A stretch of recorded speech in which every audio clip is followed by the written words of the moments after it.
രാവിലെ ദോശയും സാമ്പാറും പുട്ടും കടലയൊക്കെ കഴിക്കണമെന്ന് ആഗ്രഹമുണ്ടെങ്കിലും കുഞ്ഞും ഞാനും ഒറ്റയ്ക്കുള്ള ദിവസങ്ങളിൽ എനിക്കത് ഇച്ചിരി പാടാണ് കേട്ടോ.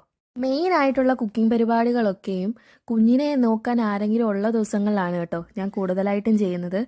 ഇന്നിപ്പോൾ സാമ്പാറും ദോശയും കഴിക്കാൻ വല്ലാതെ ആഗ്രഹം. തലേന്ന് ഇച്ചിരി നേരത്തെ വന്നതുകൊണ്ട് കുഞ്ഞിനെ ഏൽപ്പിച്ചിട്ട് ഞാൻ ഇതൊക്കെ അരിഞ്ഞു വെച്ചു.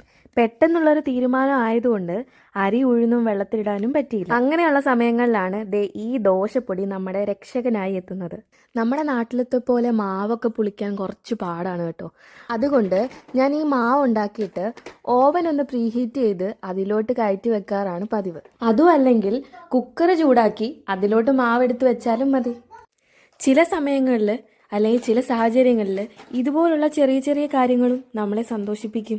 ദൈവം അനുഗ്രഹിച്ചാൽ നാളെ ദോശയും സാമ്പാറും കഴിക്കാൻ പറ്റുമല്ലോ എന്നോർത്താണ് ഇന്ന് കിടന്നുറങ്ങിയത്.